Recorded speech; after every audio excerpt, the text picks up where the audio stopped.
ترقی کی ڈیفینیشن یہ ہے، بلندیوں تک پہنچنا ترقی نہیں کہلاتا، خوب سمجھ لیں، پاس سے بات نکلتی ہے. دیکھو بلندی تک پہنچنا ترقی نہیں ہے، ترقی یہ کہ آج آپ جس اسٹیپ پہ ہیں کل اس سے ایک قدم آگے چلے جائیں، موجودہ حالت سے اگلی حالت بہتر ہو، اٹ از کالڈ ترقی، جس کو انگلش میں پروگریس کہتے ہیں. یہ میں انگلش جھاڑنے کے لیے نہیں، اردو کا ترقی کا لفظ سمجھانے کے لیے، کیونکہ آج کل لوگوں کو انگلش زیادہ سمجھ میں آ رہی ہے. تو جس اسٹیپ پہ آپ ہیں نا اس اسٹیپ سے ایک قدم آگے نکلنا کیا کہلاتا ہے؟ ترقی. دنیا میں کسی کا باپ بھی ترقی نہیں کر سکتا اگر وہ اپنی غلطیوں کی اصلاح کی کوشش نہ کرے اور غلطیوں کی ریزن تک پہنچنے کی کوشش نہ کرے کہ یہ غلطی ہوئی کیوں. مسلمان کا جو تباہی بربادی ہے نا، خاص طور پہ دیندار لوگوں کے ساتھ جو حالات چل رہے ہیں، کیونکہ جن چڑیل بھوت میں لبرل لوگ نہیں ہیں، دیندار لوگ ہیں.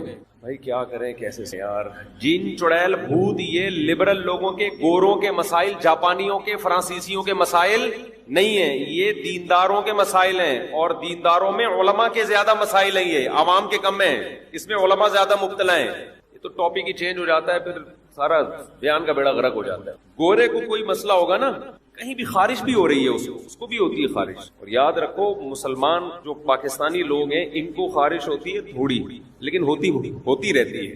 گورے کو جب خارش ہوتی ہے نا، وہ ہماری طرہ یہ نہیں کبھی یوں کھجا رہا ہے کبھی یوں ہلکی پھلکی، اس کو پھر طبیعت سے ہوتی ہے، پھر وہ والی ہوتی ہے، وہ گورے والی خارش ہوتی ہے. پتا چلے کہ یہ کسی پڑھے لکھے آدمی کو، وہ پھر بڑی بڑی پالیسیاں بناتے ہیں، مسجد سے چپل چراتے نہیں ہے، یہ ان چیزوں پہ ٹائم ضائع نہیں کرتے. خیر تو خوب سمجھ لیں، دنیا میں کوئی بھی شخص ترقی نہیں کر سکتا جب تک اپنی غلطیوں کی اصلاح نہ کرے. غلطیوں کی اصلاح کے لیے سب سے پہلا اسٹیپ کیا ہے؟ غلطی کو غلطی مانے. اگر آپ نے یہ فرض کر لیا کہ مجھ سے غلطی ہو نہیں سکتی تو آپ غلطی کو غلطی مانو گے. جب نہیں مانو گے تو اگلا اسٹیپ کہاں سے پورا ہوگا؟ اچھا یہ میں عرض کر دوں، ہم میں سے جب بھی کسی سے پوچھا جائے کہ انسان سے غلطی ہو سکتی ہے تو وہ زبان سے کہتا ہے ہاں ہو سکتی ہے. آپ اس سے پوچھیں آپ سے بھی غلطی ہو سکتی ہے، وہ کہے گا ہاں ہو سکتی ہے. پھر آپ کہیں یہ والا کام جو آپ سے ہوا ہے غلط ہوا ہے، یہاں آ کے میٹر گھوم جائے گا اس کو، کہے گا میں کیسے غلط کر سکتا ہوں، میں پاگل ہوں کیا؟ چیزیں ایسی ہوتی ہیں جو انسان زبان کی حد تک مانتا ہے، عملی لائف میں اس کو قبول نہیں کرتا. زبان سے سب کہتے ہیں کہ یار آدم سے غلطی ہو سکتی تھی تو ہم اور آپ کس کھیت کی مولی ہیں. اتنا کانسیپٹ کا کلیئر ہونا کافی نہیں ہے، کانسیپٹ کا ٹھیک ہونا کافی نہیں ہے. آپ پریکٹیکلی عملاً یہ دکھاؤ کہ میں مانتا ہوں کہ مجھ سے غلطیاں ہو سکتی ہیں، میں مانتا ہوں مجھ سے غلطی ہو سکتی ہے. اس کی مثال ایسے ہے، آپ کسی سے بھی پوچھو کہ ایک دن مرنا ہے، سب کہیں گے ہاں کیا ہے مرنا ہے. تو آپ اس سے کہو بھائی پھر تو یہ ابھی 60 سال کی عمر میں اتنا بڑا بنگلہ کیوں خرید رہا ہے؟ اگر تجھے ابھی پتا چل جائے موت کا فرشتہ قبر میں اتارے گا تو یہ بنگلے کا سودا کرے گا؟ فوراً کہے گا نہیں بھائی میں پاگلوں میں کرائے پہ رہ لوں گا. لیکن 60 کیا 80 سال میں بھی انسان گھر خرید رہا ہوتا ہے. ہم نے 80 سال کے ایک بزرگ کو دیکھا، بوڑھے آدمی کو دیکھا، پرانا گھر پورا گرا کے نیا بنا رہے ہیں. ابے کیا کر رہے ہو بھائی تم 80 سال میں؟ اب اس نئے کے بنانے کی تمہیں اتنی ٹینشن، اتنا پیسہ خرچ کرنے کی کیا ضرورت ہے؟ وارثوں کے لیے بنا رہے ہو تو ان کو پیسہ دے دو، جس نے جو بنانا ہے بنا لے گا.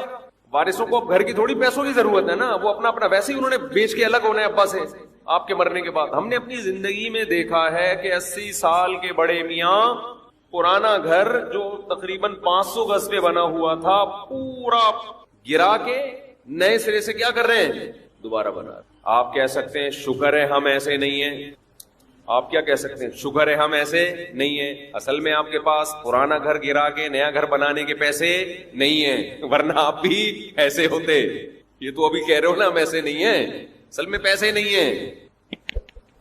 ہر آدمی کی کھوپڑی میں یہ خناس تھوڑا نامناسب لفظ ہے، لیکن جو چیز گھسی ہوئی ہے وہ کون سی مناسب ہے؟ دماغ میں خناس ہی گھسا ہوا ہے نا. جب وہ نامناسب ہے تو اس کا لفظ بھی پھر نامناسب ہی ہوگا. دنیا میں خدا کی قسم سب سے مشکل کام پتہ ہے کیا ہے؟ وہ کام جو سب سے آسان ہے وہ سب سے مشکل ہے. سب سے آسان یہ ہے کہ دنیا کو مسافر خانہ سمجھنا شروع کر دو، کیونکہ ہے 2 اور 2 4 کی طرح ہے. سب سے مشکل کام یہی بنا ہوا ہے کہ دنیا کو مسافر خانہ سمجھنے کے لیے تیار نہیں ہے. میرا وہ ذاتی گھر والا بیان پاس سے بات رہی ہے، جلدی سے ابھی اس کی طرف آؤں گا. ابھی کسی نے مجھے بتایا کہ لوگ ہوٹل میں بیٹھے ہوتے ہیں نا، کھانے وانے کھا رہے ہیں، چائے پی رہے ہیں، تو میرے قریبی دوست مجھے بتاتے رہتے ہیں کہ آپ کا ٹاپک چل نکلا تو آپ کے بارے میں ہم نے دیکھا کہ اگلا کیا کہہ رہے ہیں، پھر مجھے آ کے رپورٹ پیش کر رہے ہوتے ہیں کہ آپ کے بارے میں مارکیٹ میں یہ چل رہا ہے. آج کل تو وہ ہی والا بیان بہت چل رہا ہے مارکیٹ میں. وہ ہی والا بیان جو ہے نا، وہ فیلنگز کو بچانے کے لیے، وہ لطیفہ برائے لطیفہ نہیں ہے، وہ خامخواہ کا ہی نہیں ہے. وہ اس پہ ہے کہ آپ کی LGBT والا قانون پاس ہو گیا نا، تو فیلنگ چینج ہوں گی تو آپ کو چینج سمجھا جائے گا. تو فیلنگز کو بچاؤ، اپنی شادی کرو تاکہ آپ کو احساس ہو کہ میں مرد ہوں، اور 4 دفعہ کرو گے تو 4 دفعہ احساس ہوگا. یہ بتانے کے لیے کہ پھر LGBT کی آپ کو ضرورت رہے گی نہیں. فطرت کو بچاؤ اپنی. تو خیر اس نے بتایا کہ کچھ لوگ بیٹھے ہوئے چائے پی رہے تو آپ کا تذکرہ چل نکلا. ان کو نہیں پتا تھا کہ یہ میرے ریلیٹیو ہیں، تو انہوں نے بتایا کہ میرا کوئی بیان انہوں نے چلایا ذاتی گھر کے بارے میں. میں تو ذاتی گھر کو کوئی ویلیو نہیں دیتا نا. تو پہلے اچھا کھاؤ، اچھی بیوی رکھو، اچھی سواری رکھو، اچھی تعلیم، اس کے بعد پھر بھی بہت بچ رہے ہیں تو چلو اپنا ذاتی گھر لاسٹ میں جا کے بنا لو. جبکہ لوگ سب سے پہلے کس کو فوکس کرتے ہیں؟ ذاتی گھر کو. تو کسی نے کہہ رہے ہیں وہ شارٹ کلپ سنا اور کہا کہ اس مفتی کے بیان کو نہیں سننا چاہیے. آپس میں گروپ میں بات کر رہے تھے کہ اس مفتی کی باتیں مت سنا کرو، ذاتی گھر جو انتہائی امپورٹنٹ چیز ہے اس کو کہہ رہا ہے کہ نہیں. تو بات اصل میں یہی ہے کہ آپ کو مفتی کے بیان اس لیے اچھے نہیں لگ رہے کہ آپ دنیا کو مسافر خانہ سمجھ کے لیے تیار نہیں ہے. تو پھر تو ظاہر ہے وہ تو کانسیپٹ ہی آپ کا. ایک آدمی جنت جہنم کو نہیں مانتا تو اس کو آپ کہو نماز پڑھو گے تو جنت ملے گی، وہ کہے گا اس کے بیان مت سنا کرو، یہ نماز پڑھوا کے ٹائم ضائع کروا رہا ہے، یہی کہے گا نا. تو اس سے پہلے کچھ چیزیں ہیں وہ ماننے کے بعد نماز سمجھ میں آئے گی. تو جو بات میں کر رہا تھا، میں یہ عرض کر رہا تھا کہ زبان سے تو کہہ دیتے ہیں مسافر خانہ، عملاً سمجھنے کے لیے تیار نہیں ہے. تو ایسے ہی زبان سے ہم میں ہر شخص یہ کہتا ہے کہ غلطی انسان سے ہو سکتی ہے، مانتے ہیں. کوئی پوچھے آپ سے بھی ہو سکتی ہے، ہاں ہو سکتی ہے، لیکن عملاً جو مارکیٹ میں چل رہا ہے وہ یہ چل رہا ہے کہ مجھ سے نہیں ہو سکتی. بہت خطرناک، ہمارے بڑوں نے ایک چیز بہت تاکید سے ہمیں بتائی ہے، اس پر ہمارا عمل ہوا نہیں ہوا یہ تو اللہ ہی جانتا ہے، کہ کامیاب بننا چاہتے ہو نا، اپنی غلطی ماننے میں ذرا بھی ہچکچاہٹ محسوس مت کرو. زندگی کا اصول بنا لو کہ بھائی ٹھیک ہے مجھ سے غلطی ہو، آئندہ نہیں کرو. اس سے عزت کم ہوتی ہے تھوڑی دیر کے لیے، اور بے وقوف لوگوں کی نظر میں عزت کم ہوتی ہے، عقل مندوں کی نظر میں عزت بڑھ جاتی ہے. پاگل بے وقوف بھی دنیا میں ہول سیل کے حساب سے پائے جاتے ہیں نا. اچھا، جن احمقوں کی نظر میں عزت کم نہیں ہوتی، تھوڑے وقت کے بعد انہی کی نظر میں بھی آپ رسوا ہو جاتے ہو، کیونکہ آپ کو جب غلطی ماننی نہیں ہے تو اصلاح کا موقع نہیں ملتا. ماننی نہیں ہے تو اصلاح کا موقع کہاں سے ملے گا؟ ہمارے نبی صلی اللہ علیہ وسلم سے زیادہ کوئی صحیح ہو سکتا ہے بھائی؟ آپ صلی اللہ علیہ وسلم نے قسم اٹھائی کہ میں فلاں کو صدقہ نہیں دوں گا، بعد میں آپ کو خیال آیا کہ دینا چاہیے، آپ نے ان کو بلایا اور صدقہ دیا اور اپنی قسم توڑ دی. اتنی لچک ہے پیغمبر صلی اللہ علیہ وسلم. صحابی نے ایک عرض کیا، یا رسول اللہ پیغمبر ہے میں آپ سے قسم توڑوا رہا ہوں.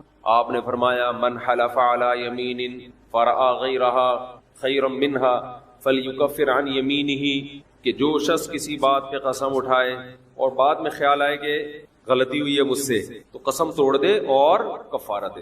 کامیاب ہونے کی یہ زینہ ہے. اگر آپ صلی اللہ علیہ وسلم قسم اٹھاتے تو میں نہیں دوں گا میں صدقہ، اور اسی پہ ڈٹے رہتے، بعد میں خیال ہوتا کہ نہیں دینا چاہیے. تو اسباب کی دنیا میں جو کامیابیاں کی تو اللہ کامیابی دینے والا ہے، لیکن اس کے لیے اللہ اسباب بھی تو اختیار کرواتا ہے نا. تو وہ کامیابیاں پھر نہ ہوتی. پیغمبروں کو بھی اللہ کامیابیوں کے اسباب اختیار کرواتا ہے، پھر کامیاب کرتا ہے. ایسے بیٹھے بیٹھے وہ بھی کامیاب نہیں ہو جاتے. ایک کامیاب انسان کی جتنی کوالٹیز ہیں جو کسی کامیاب بننے کے لیے ضروری ہیں، وہ تمام صفات پیغمبروں میں پائی جاتی ہیں.